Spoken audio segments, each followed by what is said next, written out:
In April 2024, audiences watched men in tailored suits plant explosives with a grin. They drank whiskey.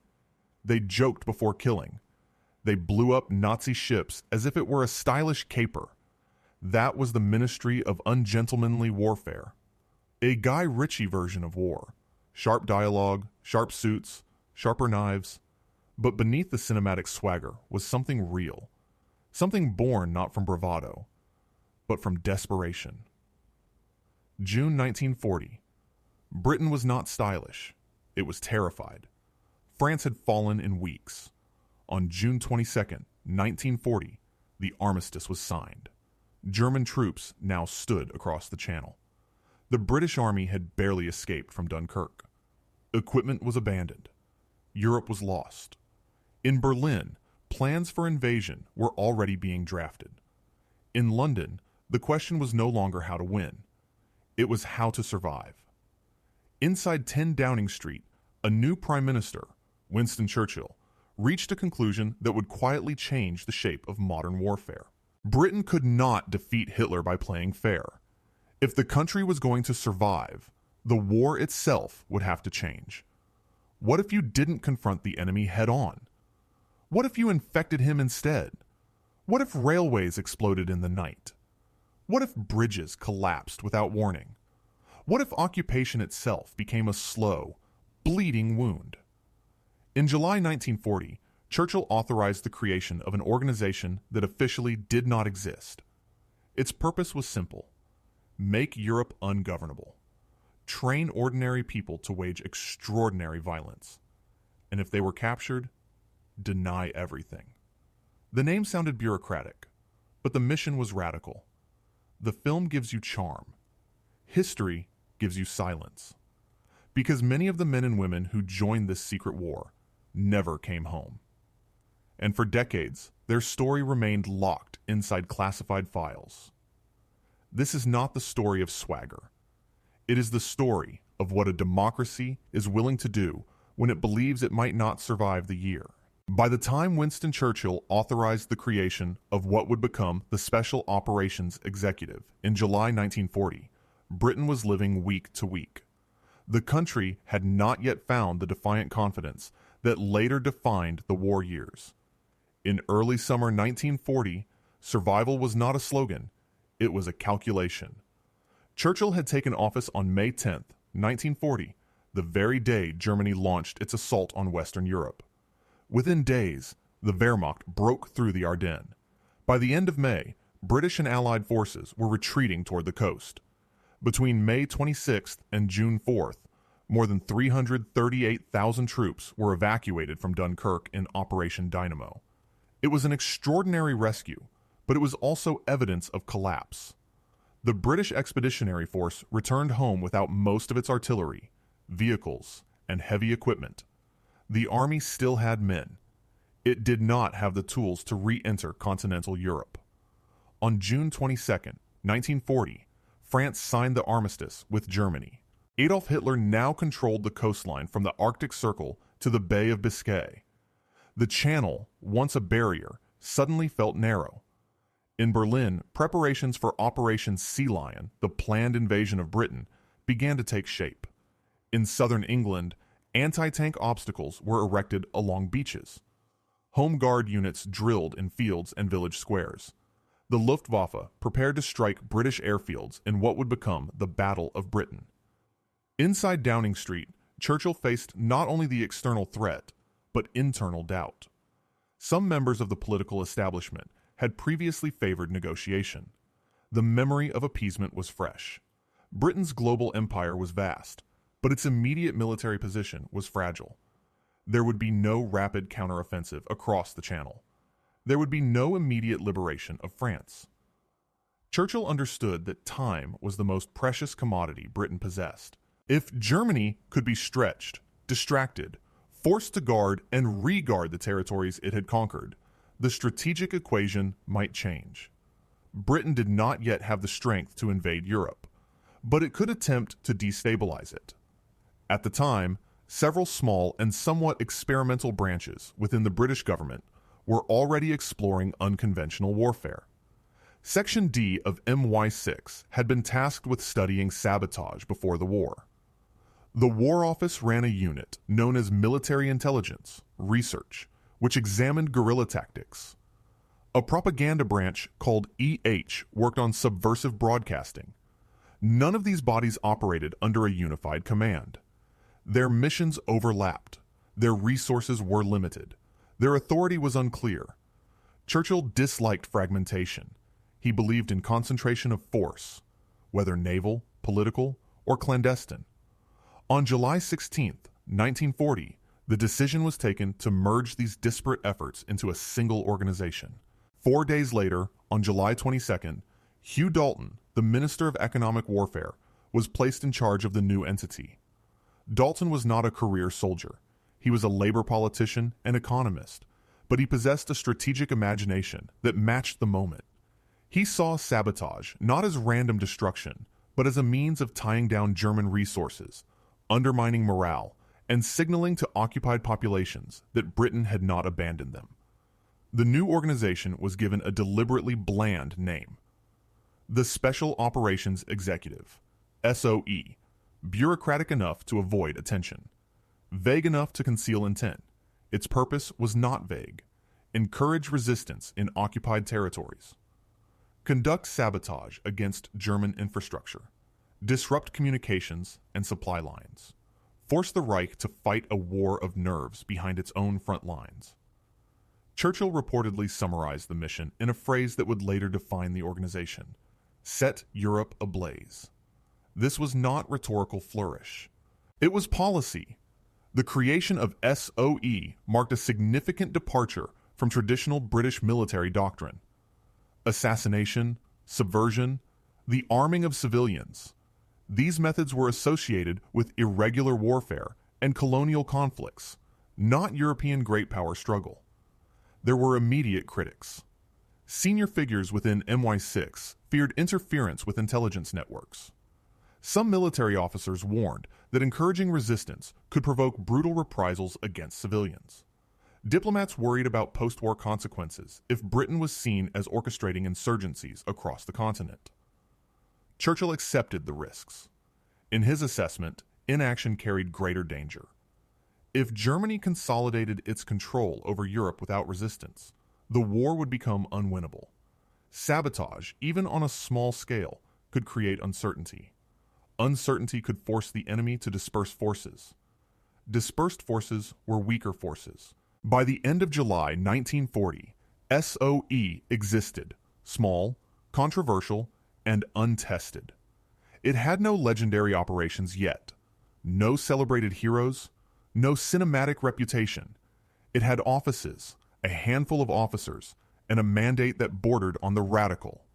Britain had not yet won the Battle of Britain. The invasion threat still loomed. The organization being assembled in quiet rooms in London was not born from confidence. It was born from necessity. And from that necessity would emerge a new kind of war, one fought not only by armies, but by shadows. By late summer 1940, the Special Operations Executive existed in theory. What it did not yet possess was identity. It had Churchill's backing, Hugh Dalton's political protection, and a mandate that sounded both bold and dangerously vague. Now it needed people, and a way to turn them into something Britain had never formally institutionalized before: professional saboteurs. The first challenge was practical. Where do you train civilians to blow up bridges and derail trains without attracting attention? The answer lay far from London. Remote estates in Scotland were quietly requisitioned. Among the most important were facilities around Arisaig in the Western Highlands, isolated, windswept, and perfect for secrecy. There, under the cover of military necessity, men and women arrived with little explanation beyond a summons and a warning. From this point on, you do not exist. The early recruits were an unlikely mix. Some were British officers bored with conventional assignments and eager for something more direct. Others were refugees from occupied Europe, Poles, Czechs, French, Norwegians, determined to return home not as victims, but as fighters. Language ability mattered. So did adaptability. Candidates were interviewed intensely, but psychological screening in 1940 was rudimentary. There was no reliable way to predict who could withstand interrogation, isolation, or betrayal. Selection often relied on instinct and references. Training was stripped of romance. Demolitions came first.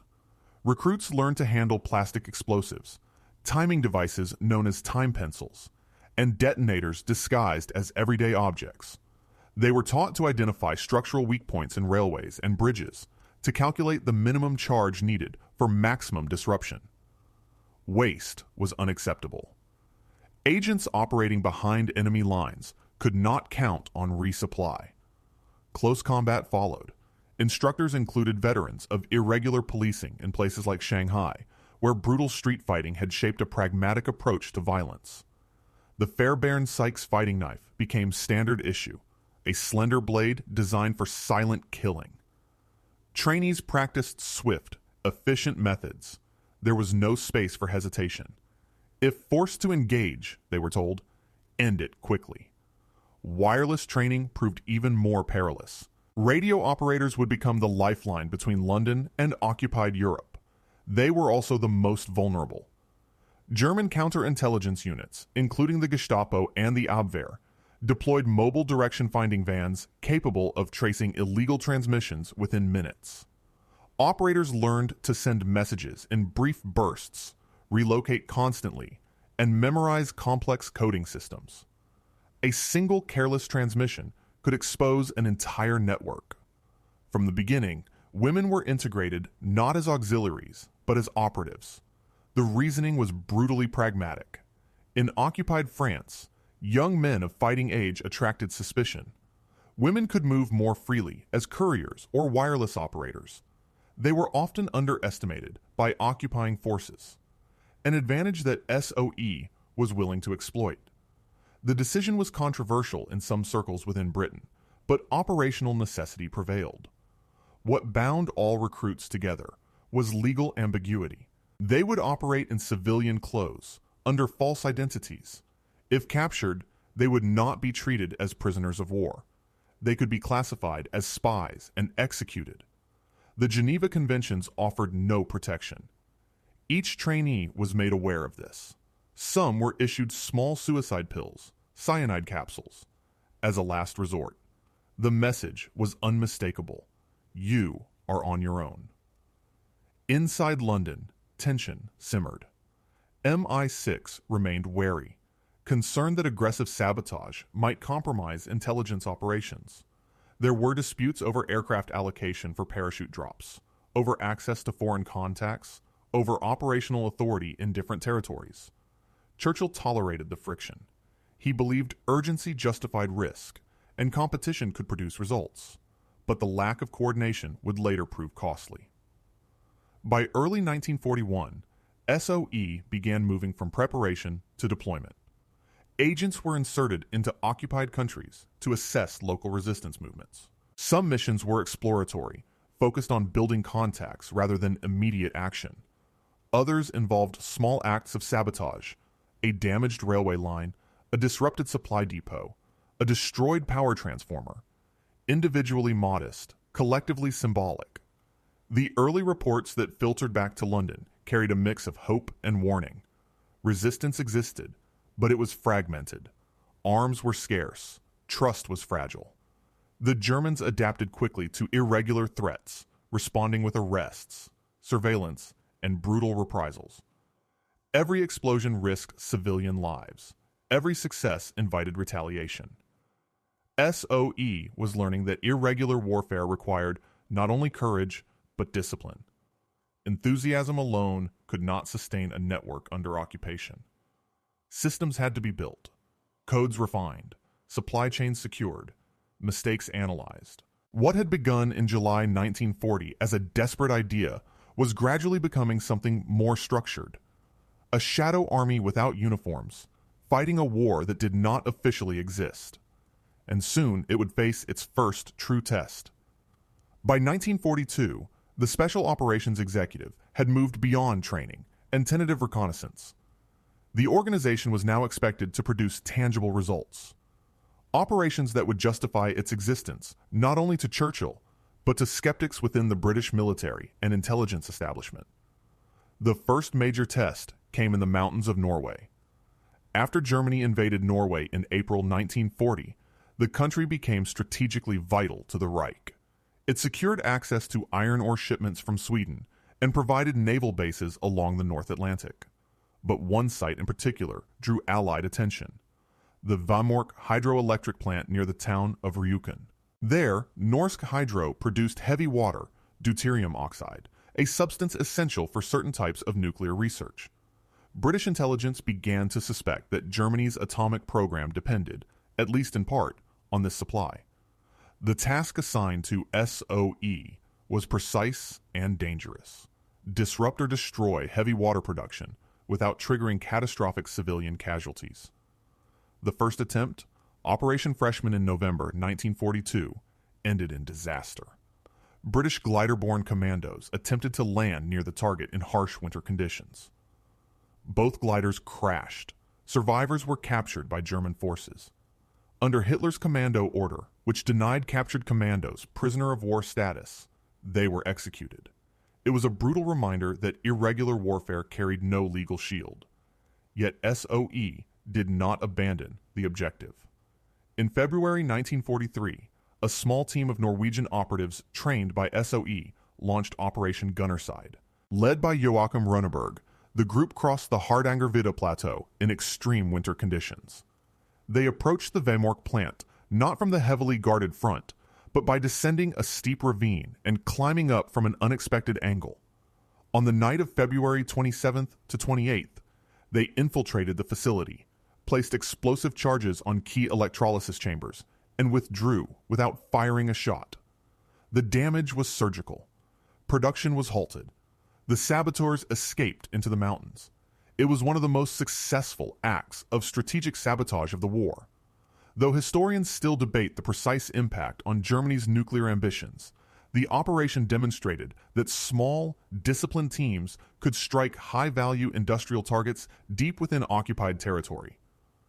For SOE, Norway proved that the concept worked, but it also exposed the thin margin between success and catastrophe. One miscalculation, one intercepted message, one failed landing, and the story would have ended differently. While Norway offered a controlled, geographically isolated theater, France presented a far more complex battlefield. By 1942, SOE's French section, known simply as F Section, was expanding rapidly. Its mission was not only sabotage, but organization. Agents were tasked with building networks, recruiting local resistance members, establishing safe houses, arranging arms drops, and maintaining radio contact with London. Among the most ambitious of these networks was Prosper, led in the field by Francis Suttle. For months, Prosper appeared to be a model of effectiveness. Supplies flowed in. Communications were steady. London viewed it as proof that France could be systematically prepared for future Allied operations. Then, in June 1943, the structure began to unravel. German counterintelligence, particularly the Sicherheitsdienst, SD, infiltrated or penetrated elements of the network. Key radio operators were arrested along with code materials. Rather than immediately shutting down transmissions, German officers exploited captured equipment to conduct what became known as a radio game. Messages continued to be sent to London, messages that appeared authentic.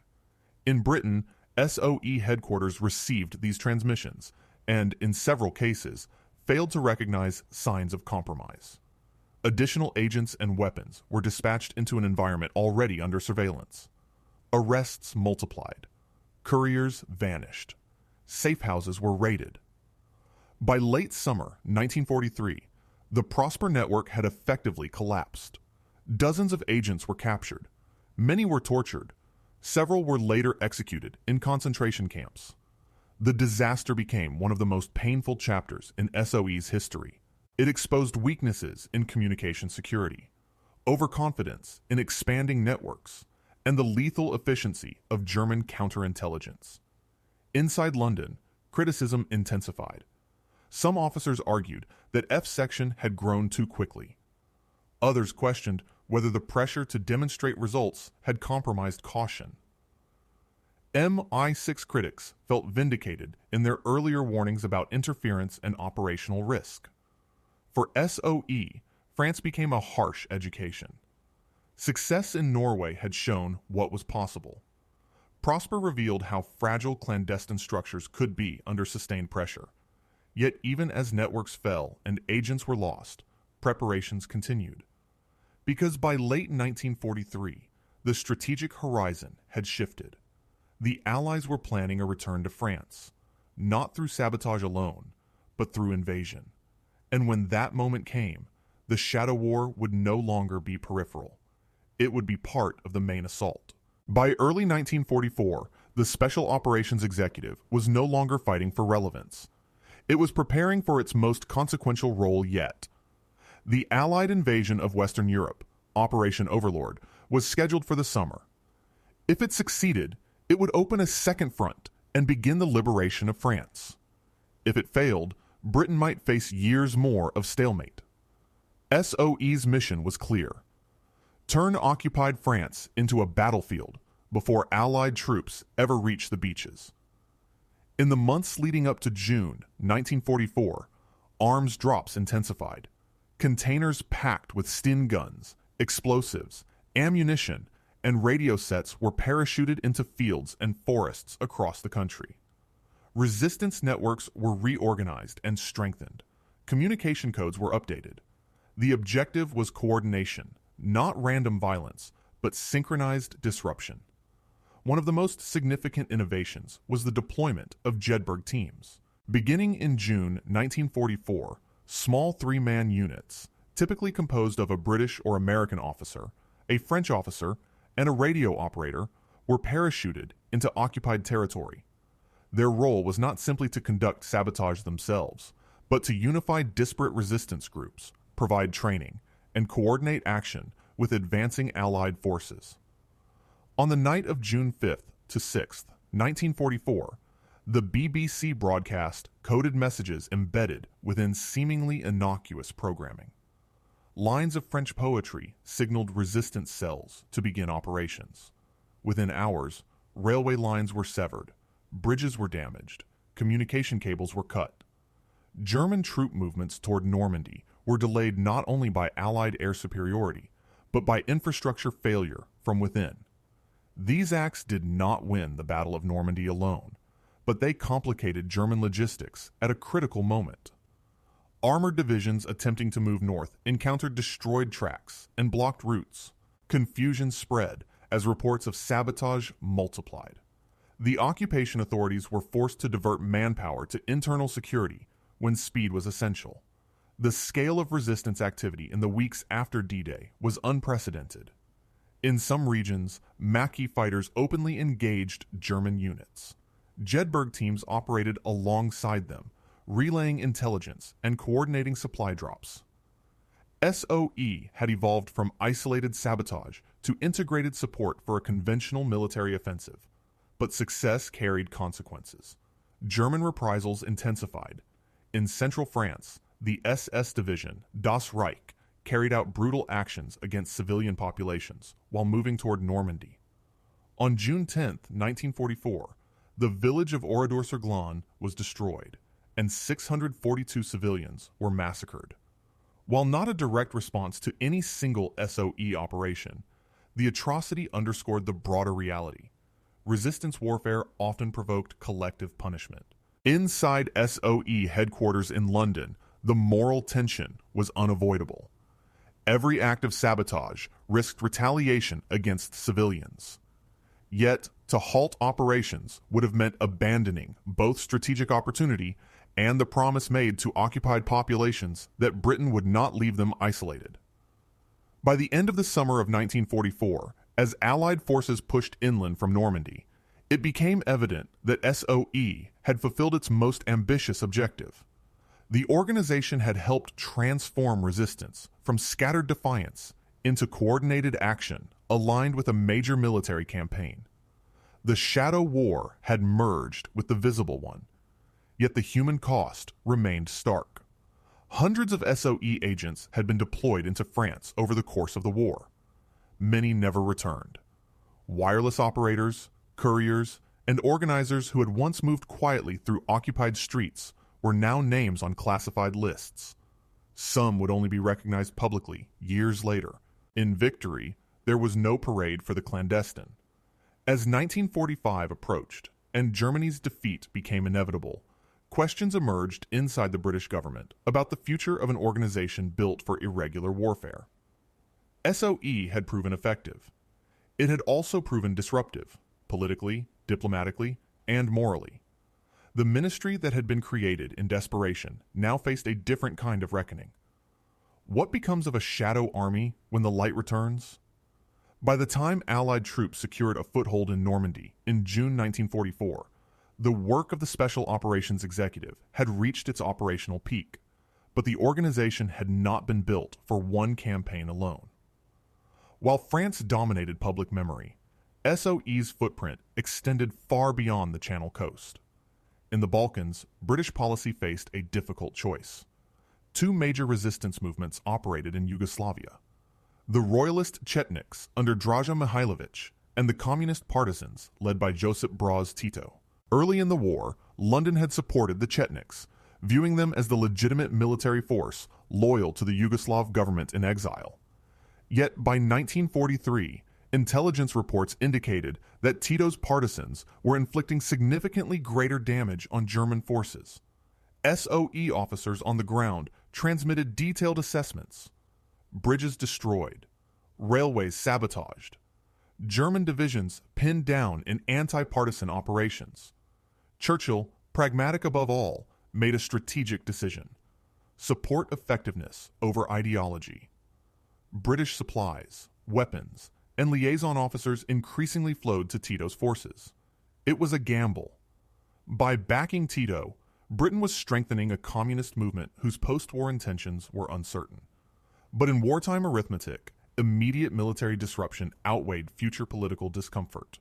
German forces in the Balkans were compelled to commit substantial manpower to anti-partisan warfare, divisions that might otherwise have reinforced fronts in Italy or France.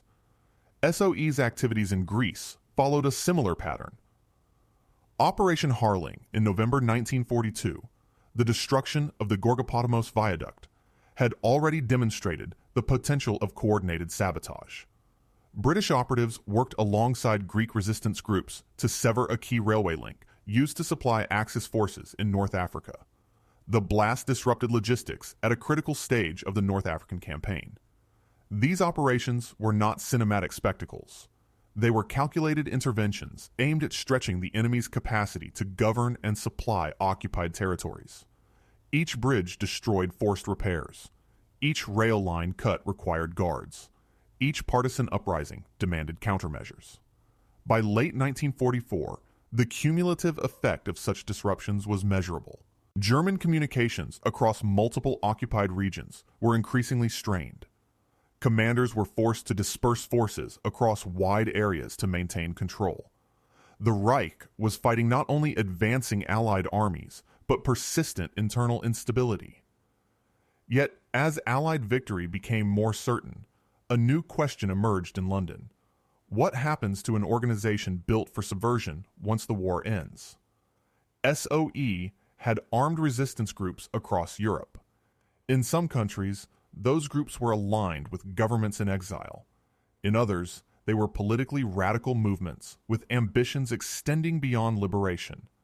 The very skills SOE had cultivated, sabotage, clandestine organization, irregular warfare, were not easily confined to wartime necessity. Within Whitehall, concerns surfaced. Some officials feared that continued existence of SOE could complicate diplomatic relations in a fragile post-war Europe. Others argued that Britain should retain a permanent capability for irregular operations. The debate was quiet but real. On January 15, 1946, the Special Operations Executive was officially dissolved. Its remaining responsibilities were absorbed primarily into the Secret Intelligence Service. Files were sealed. Many operational details remained classified for decades. For the agents who survived, the transition was abrupt. There were no public celebrations for clandestine warfare. Many returned to civilian life, unable to discuss their service. Some carried decorations awarded quietly. Others received recognition only posthumously. The organization that had been created in July 1940 out of strategic desperation had lasted less than 6 years. It had not replaced conventional armies. It had not single-handedly liberated Europe, but it had reshaped the boundaries of what a modern state was willing to authorize in the name of survival, and in doing so, it left behind more than operations. It left behind a template. By the end of the war, the numbers told only part of the story. More than 13,000 men and women served with the Special Operations Executive between 1940 and 1945. Of those deployed into occupied Europe, hundreds were captured. In France alone, over 470 agents were sent in. More than 100 did not return. Many were executed. Others died in concentration camps. Some simply disappeared into archives marked missing. The statistics are clean. The endings were not. When an SOE agent was captured, there was no uniform to invoke the Geneva Convention. They were treated as spies, interrogated, beaten, pressured to reveal names, safe houses, radio codes. The Gestapo understood that one person could unravel an entire network. Silence required discipline beyond training. Some held, some broke.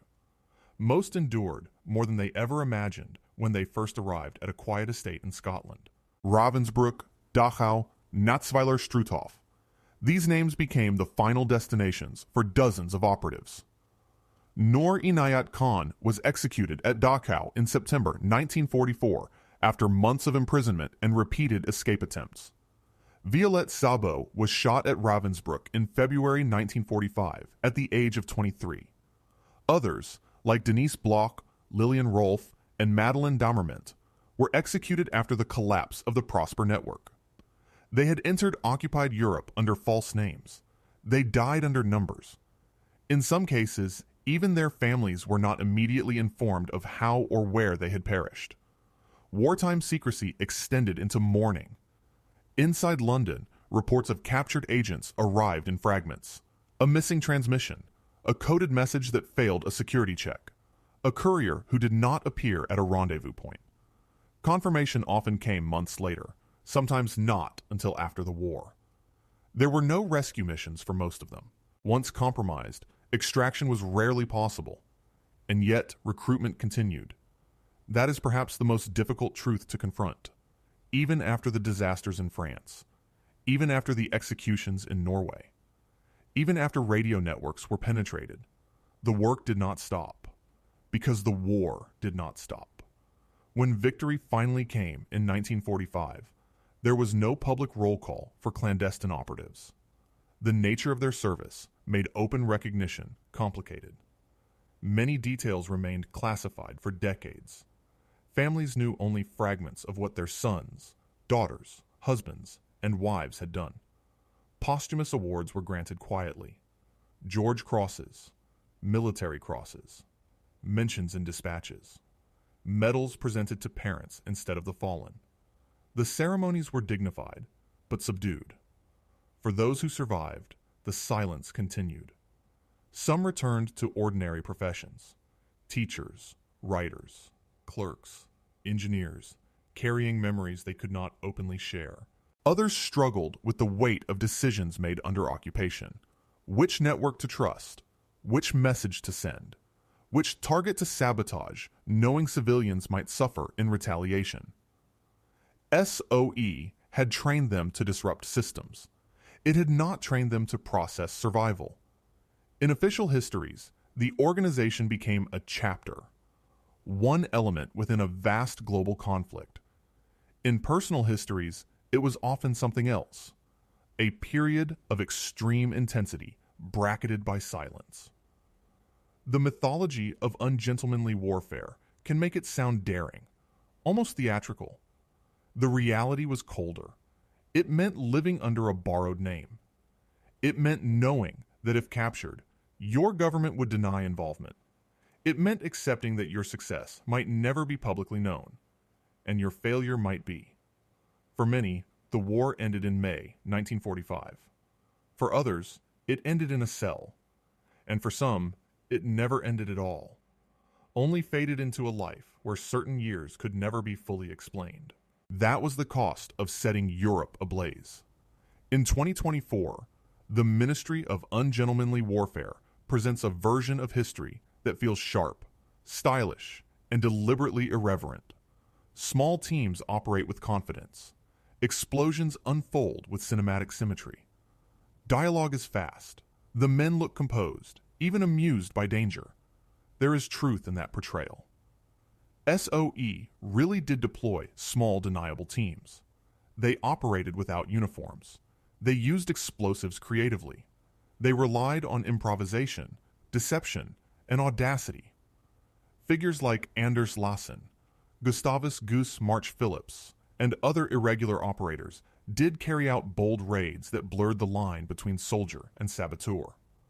The spirit of unconventional warfare, striking unexpectedly, exploiting weaknesses, refusing to fight on the enemy's terms, was real. But cinema compresses. In reality, most SOE operations were not clean, witty, or symmetrical. They were slow, tense, and fragile. Agents spent weeks building trust before placing a single charge. Radio operators transmitted under the constant threat of detection vans. Networks collapsed not because of dramatic betrayals, but because of small procedural mistakes. A compromised code, a delayed signal, an overlooked security check. The film leans into swagger. The real organization struggled with bureaucracy, rivalry, and internal doubt. MI6 distrusted them. Military leaders questioned their impact. Political decisions shaped which resistance movements were supported, sometimes based on immediate utility rather than long-term consequences. On screen, missions often resolved decisively. In reality, outcomes were murkier. Operation Gunnerside in Norway succeeded brilliantly. Operation Freshman ended with execution. The Prosper network in France was built with care and dismantled with devastating speed. For every triumph, there was a failure that cost lives. And then there is tone. The film suggests camaraderie in danger, and that certainly existed. But most SOE agents operated alone or in pairs, cut off from support, living under false names. Capture did not lead to dramatic prison breaks. It led to interrogation rooms and, in many cases, concentration camps. What the film captures well is the principle that Britain chose to fight differently when conventional strength was insufficient. What it cannot fully convey is the weight of that decision, the months of isolation, the moral ambiguity, the knowledge that if caught, there would be no official rescue. Cinema makes irregular warfare look daring. History reveals how thin the margin was between daring and disappearance.